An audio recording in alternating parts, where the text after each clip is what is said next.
221쪽 제주 4.3 사건 보겠습니다.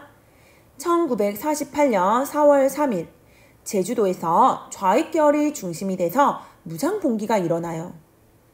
왜 좌익계열은 무장봉기를 일으켰으며 이 무장봉기를 진압하는 과정에서 얼마나 많은 제주도민이 희생을 당했는지 보겠습니다. 47년 3월 1일 제주도에서는 3.1절 기념행사가 열려요. 그리고 통일정부 수립을 요구하는 시위가 열리게 됩니다. 이 시위 현장을 말을 탄 경찰이 지나가거든요. 근데 말의 뒷발에 6살짜리 어린아이가 치이는 사고가 발생해요.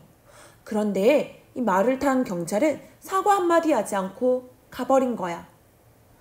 주변에 이 사고를 목격한 사람들은 경찰을 향해서 항의를 했을 것이고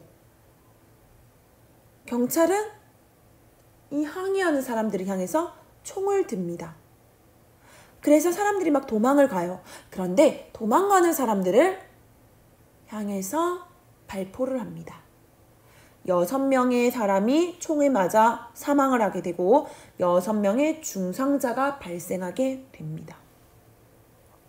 사망한 사람들 6명을 보면 다 하나같이 등에서 가슴으로 총알이 관통했다고 하죠.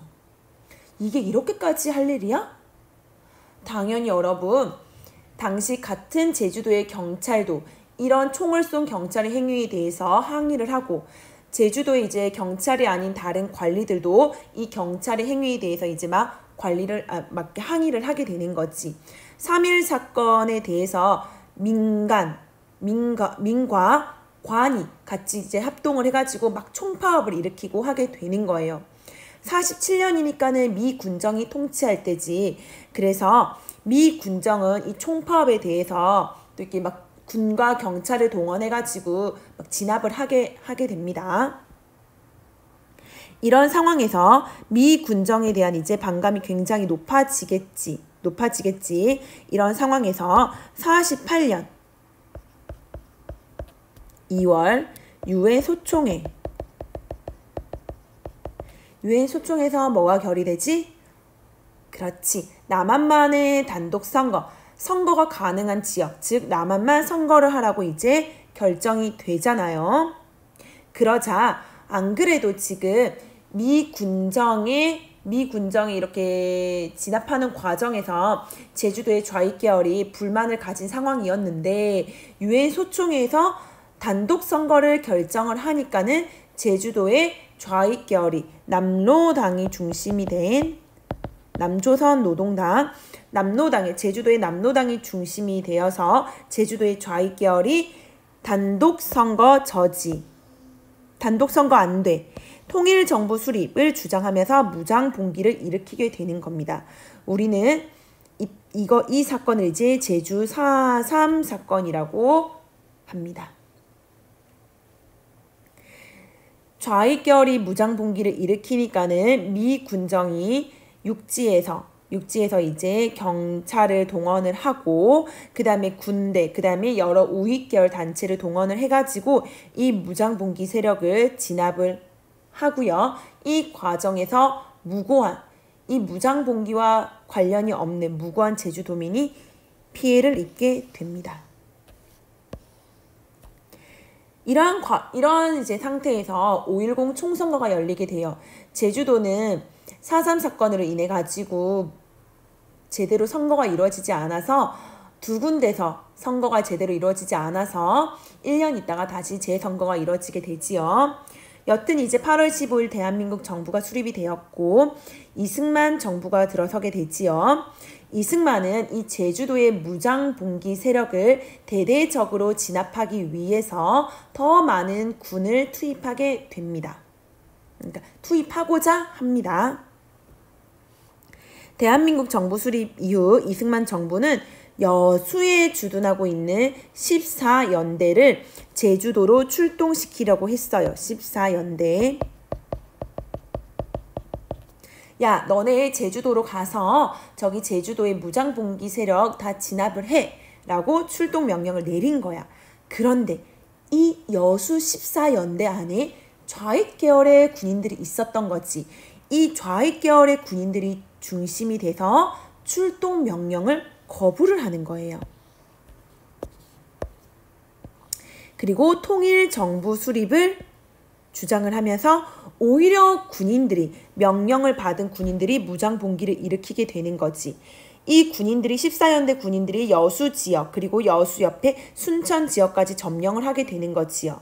우리는 이거를 여수 순천 11구 사건 또는 여순 사건이라 하는 거지. 48년 10월 19일 군인들이 반란을 일으킨 거야. 정부는 이 반군을 진압을 하게 되고 당연히 군 내부에 있는 좌익 계열을 제거하게 되겠지. 당시 이 좌익 계열, 일부 이제 좌익 계열은 지리산 가까이 있는 이제 지리산으로 가서 빨치산 투쟁을 하게 되는 거지요. 자, 여러분 페이지를 넘겨 보시면 제주 4.3 사건에 대한 흐름이 잘 나와 있는데 여기 한번 같이 볼게요. 47년도 3.1절 사건이 있었어. 기마경찰 어린아이 치는 사고. 그래서 6명의 사망자가 발생한 거예요. 경찰의 발포로. 여기에 항의를 해서 민뿐만 아니고 이제 같은 경찰, 그 다음에 제주도의 관리들이 총파업에 돌입을 하게 되는 거지. 그래서 미 군정은 군과 경찰, 여러 우익단체들을 동원을 해가지고 이 총파업을 또 제지를 하는 거예요. 진압을 하는 거예요. 그런 과정에서 48년 2월 유엔 소총회가 있었고 이 제주의 남로당이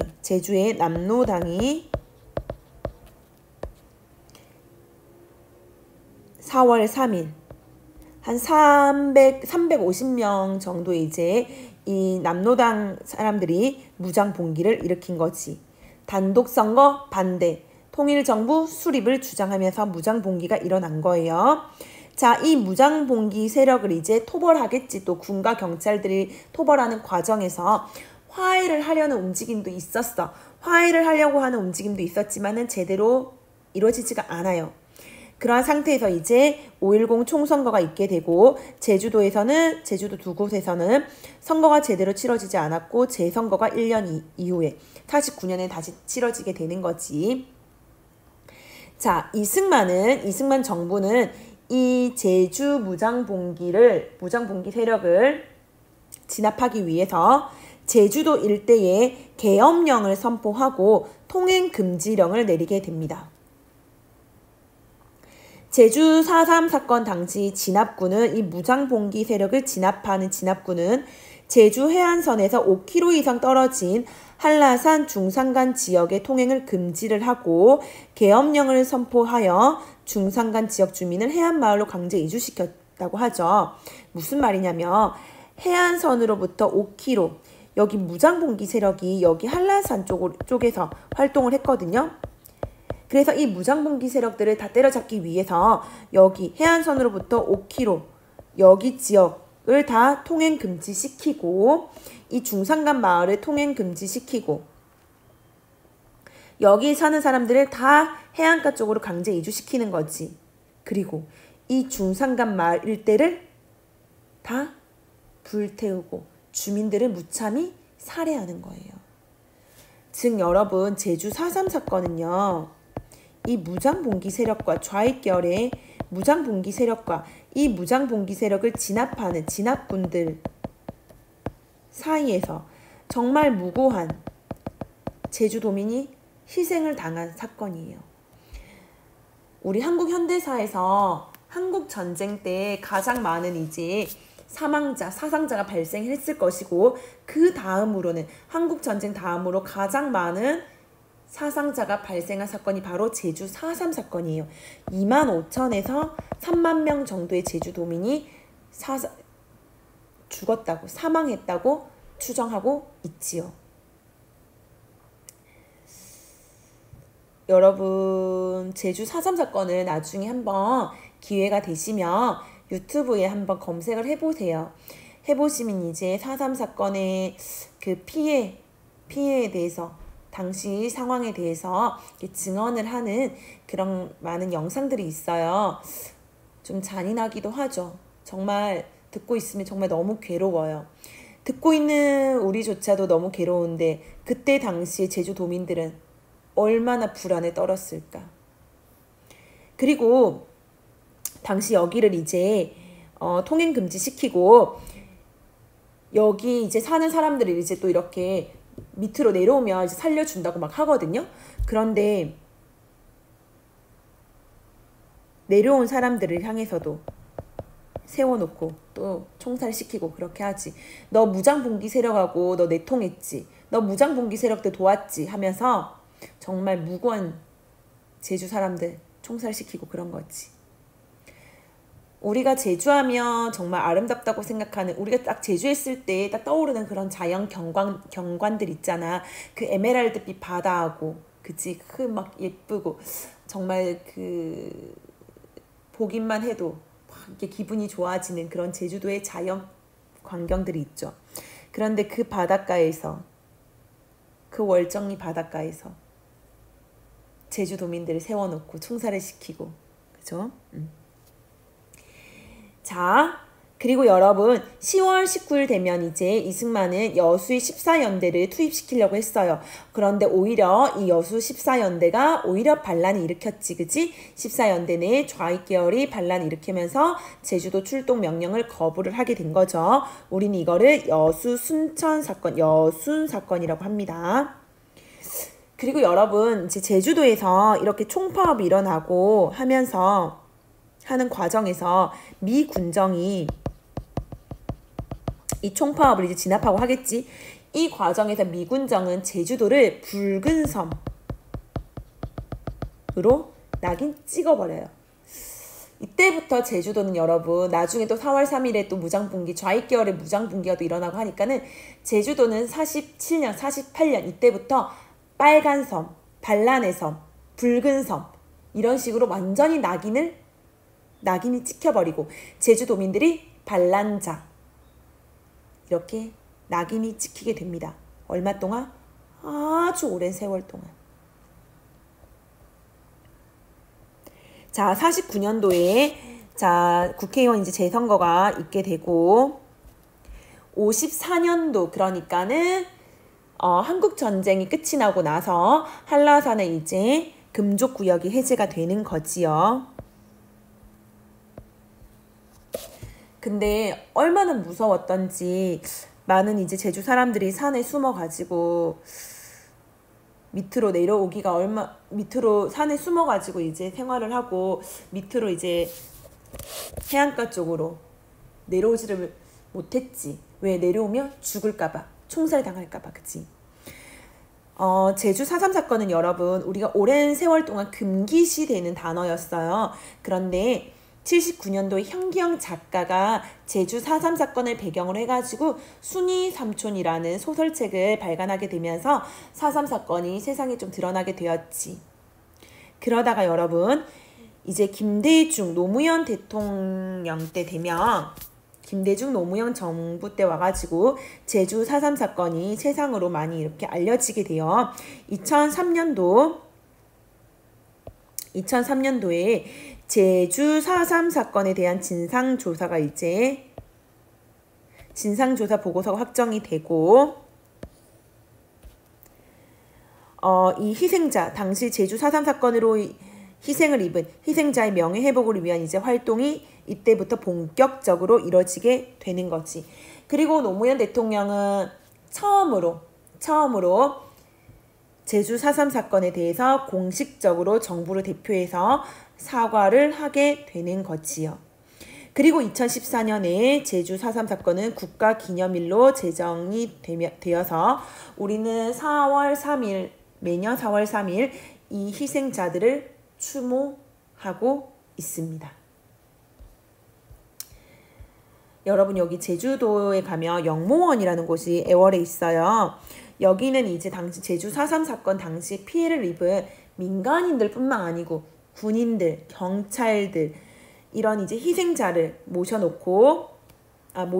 곳이지요.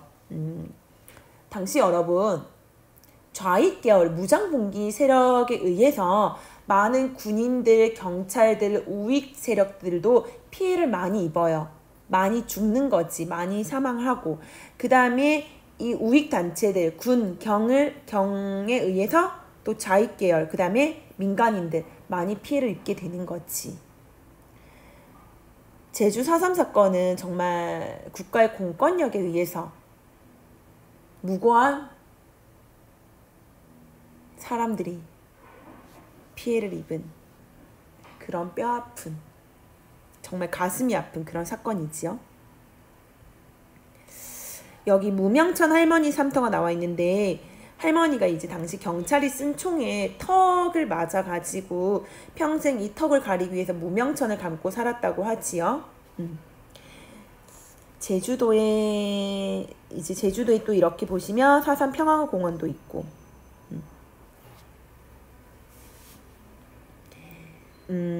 우리 여러분 이제 앞으로는 제주도를 하면 아름다운 섬이지, 제주도 아름다운 섬으로 기억을 해야 되는데, 제주도 했을 때 뭐 여행지, 관광지 맞지? 근데 그 전에 우리가 이제 제주도의 그런 뼈아픈, 정말 가슴 아픈 그런 역사도 한 번쯤은 떠올려 보는 게 어떨까 싶습니다. 끝.